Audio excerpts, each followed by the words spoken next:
I am convinced that the single most important factor was that the acoustical designers, the architects, and the artist, Ólafur Elíasson, worked together from day one, absolutely as an equal team, nobody having to compromise to the extent where they didn't feel satisfied with the results. And I'm also convinced that the decision not to save money on these important things as acoustical quality, even if we had that economical challenge and bank crash and everything that came with it, that we upheld the dedication to excellence that we needed to do despite of the challenges. But that collaboration between these two elements, the design, the acoustical quality, and the artistic aspect of the building, which is in itself a piece of art, as you know, if you have been here, I think this is the secret of the sauce. I certainly think that collaboration is absolutely key to a successful project. And that if you understand what your fellow team members care about, it's a lot easier to know when to give way and when to say, yes, the two things we're looking for appear to be in conflict, but if I give a little bit on this and you give a little bit on that, we can find a solution that works together for everyone, which ultimately is what we want to do. Yeah, I agree. And often there are very conflicting needs between the internal departments. So the scene builders and the musicians have very different needs, and from the the costume makers and the administration and the performers, everybody has their own agendas, and rightly so, and in their pursuit of excellence. But ultimately, they're all working towards one goal and one moment on stage. So it all has to come together. I think that's exactly right. Would echo all of those thoughts. But I think probably the biggest challenge, certainly for our practice, and maybe for the wider performing arts in this new century and millennium we're in, is the welcome at the front door. I'm completely with you, Elaine. My passion is that moment where the audience and the actor or performer come together, and the crucible of that moment in the design and that the hall can accommodate that. But increasingly, I think the way we welcome a diverse community into our buildings is the big challenge. I mean, Harper and Oslo are amazing, phenomenal buildings. And I do think that integration of art into Harper's facade is an amazing welcome. But at the same time, they are austere, very proud, very grand buildings, and which can be forbidding for some people. And I think as we try to improve the diversity and inclusion of our facilities, it's a real challenge for us. And that, I think, is it's maybe the biggest challenge that we all face. I think we've got so good at making dynamic halls that work well for performance.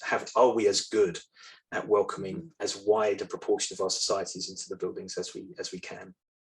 One of the basic ideas for acoustics is to design a room to accommodate what is going to happen in the room. There's no such thing as great acoustics in itself. It's always great acoustics for symphony, great acoustics for speech, great acoustics for rock music. And one of the things that can make a building more welcoming is to recognize the full range of the kinds of performances that you want to have happen in the building, and make sure that there are spaces in it that are doing more than just the classical canon. We had quite a challenge in precisely this category, because it was the new home of the Iceland Symphony that had played in a cinema before with terrible acoustics. And also the Icelandic Opera recited in another cinema with even worse acoustics. So we had from the beginning the challenge of expectations, and maybe the management of expectations of the nation was one of our biggest challenges, because once finally we had this wonderful venue, everybody wanted a place in it, but it wasn't designed with everybody in mind. But we had the challenge of making the nation feel like it was their venue. So we had this slogan, Harpa Huset Þitt, which means your venue. But then again, we had to make it work for all sorts of genres of music, whether it was pop, rock, or opera or symphony. And I'm very proud of how we've managed to do that. But it has been a very challenging journey, full of all sorts of conflicts. And I think we came out of that journey as a stronger venue. And commercial guys are following this amazing practice that the subsidized and civic sector is setting globally to open the doors in the daytime, to encourage people to come in and take some time, have a coffee, use the Wi-Fi, and to get some real intensive use out of these buildings that we used to make only open at 7 p.m. or something. It seems crazy now, doesn't it? But that's a wonderful change. They are civic institutions, and by doing so, by having them accessible in other ways, it does bring more, it does connect more people to the arts. It brings new audience to the performing arts. So it has that kind of a residual effect, which is so important. One of the challenges of getting the program right is that the client you're dealing with, if they're an established client, has been dealing with the building. And perhaps it's been a terrible cinema that was repurposed as a concert hall. They will have a body of experience based on that experience. They will know what to ask for in terms of what they have been missing. But they won't, sometimes their vision is limited by the awfulness of the situation they've been or the particularities of the situation they've been in. And one of the jobs of the design team is to help them to dream big enough that the building they get is still making them happy 30 years after they moved in.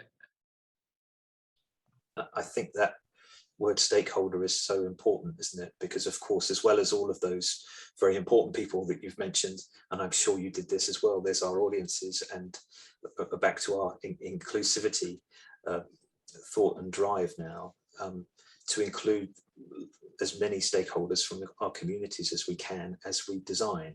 And I think sometimes in the past, none of these projects, I'm sure, but certainly some of our distant projects, not enough work was done with the communities that we built buildings for. And I think that's a big challenge for us in the future. I think everyone that runs a building now is really, really leading the charge for that as well. I think it's a fantastic. The other thing that, of course, is a 21st century challenge, and that Harpa dealt with so impressively, is the environmental sustainability of our buildings. And the best of regenerative practice, and making sure, to Joe's point, that's part of this conversation. It's part of the dream. You know, what we are building isn't harming the planet. One thing that we would have liked to do better, well, it's a long list of things I'd like to do better, but one of the things would have been to have more in-depth conversation with the stakeholders and the future users, defining their needs.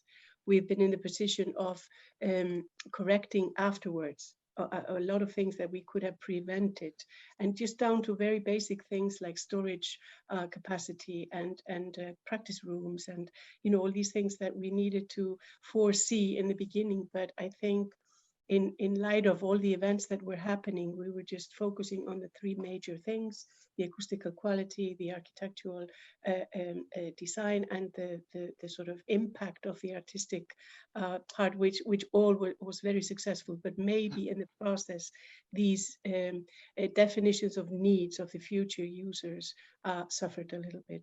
If I were to do this all over again, obviously I would do that in a much better way and in more depth.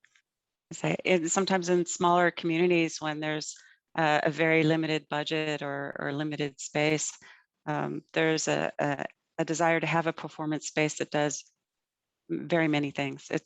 it has to serve, multiple purposes, and that's, I think, always challenging as a theater planner and acoustician. I think you would agree. It's trying to do too many things, and it can't do any one thing really well. And so limiting those choices, I think, is hard. It's hard for a community, for stakeholders to make those tough choices. But sometimes it's what's needed to create a really high functioning venue. We've actually had great results with creating multi-purpose rooms and buildings that have a collection of complementary spaces in them.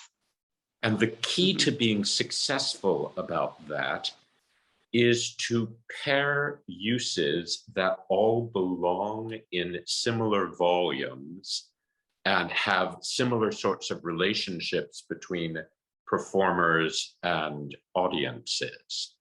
One of my favorite projects ever is the Overture Center in Madison, Wisconsin. And it is a great concert hall, a great opera house, and a great venue for touring Broadway shows.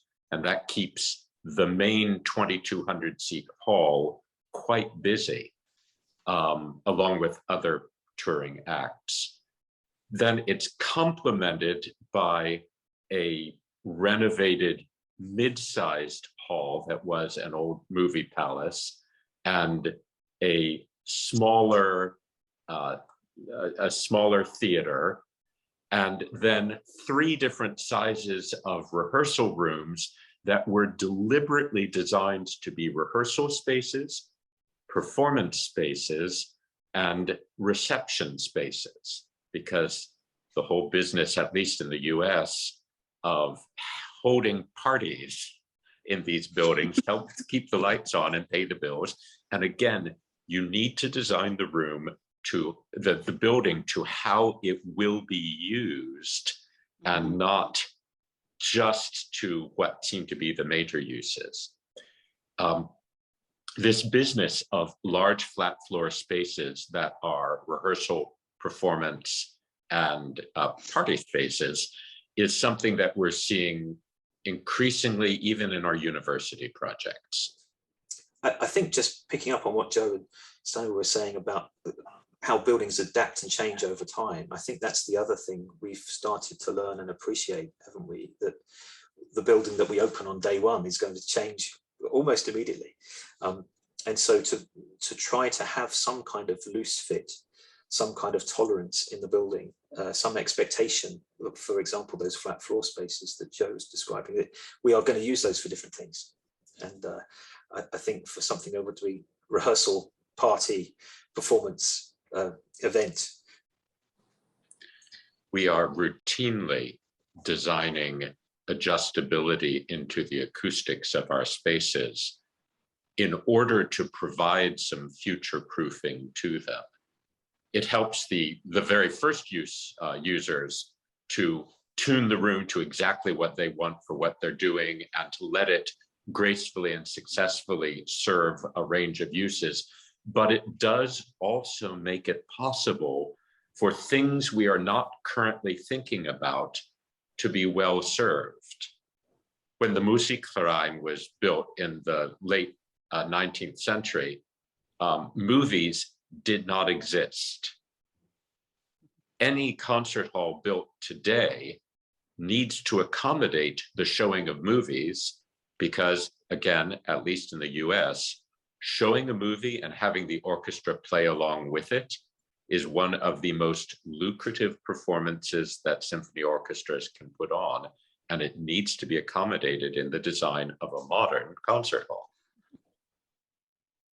I think while there's nothing quite like an in-person experience, I've been so impressed at how performers and companies have adapted over the past year and a half, and have been performing outside of their theaters.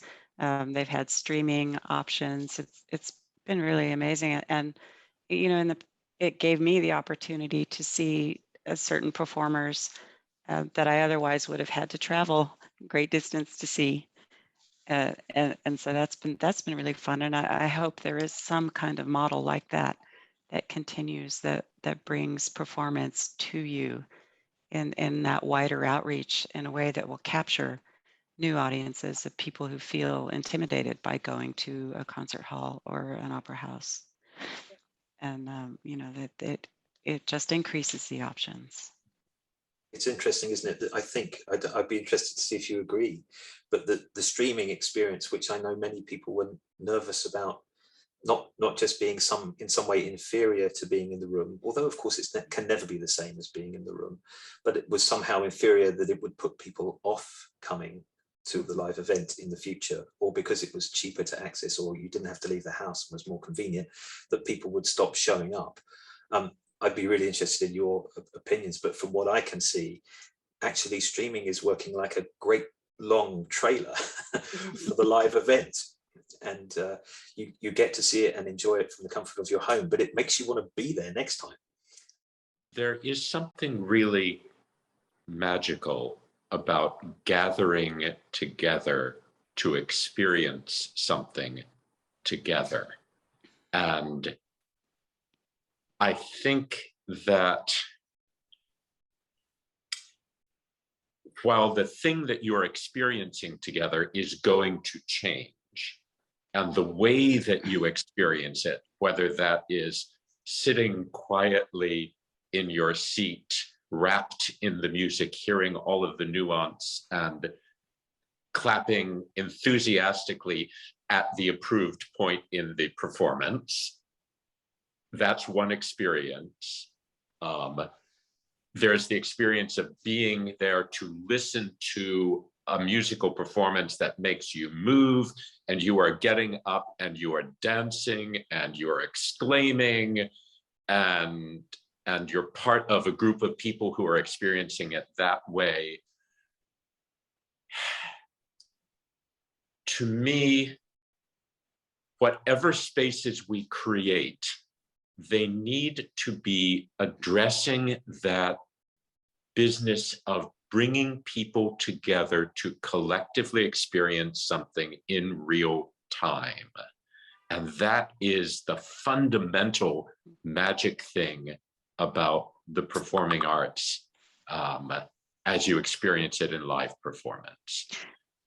That's fundamental for the performers as well, isn't it? To Yes. feed off that energy that just, makes them perform and connect in a very different way than doing that for a camera. I completely agree with everything you said, but there is also this new excitement, isn't there? Being able to view a performance from a camera positioned in the middle of the orchestra is a new sensation and very exciting. But again, for me, maybe not for others, but for me, it makes me just want to be there even more. I do think that the blending of the visual and media with the aural, and the blending of recorded material with live performed material is something that's already happening, and that we're just going to see more and more and more of into the future. I was just wondering if the traditional purpose-built theater house as a new construction is on the decline. Makes you wonder. Yeah. It's a good question. Other than a civic regenerator, which they have been, as in Harpo or the opera or in Bilbao. But be very long before our building becomes obsolete, because the need for it accumulated for so long that it's going to last a long time, I predict and hope. Yeah, I think for Joe, you must say also, but I think for us, particularly as things improve, mostly after the pandemic, there is a greater demand than ever for places where people can come together. But those buildings have got to work much harder than maybe they did in the past to accommodate all of these things we've been talking about.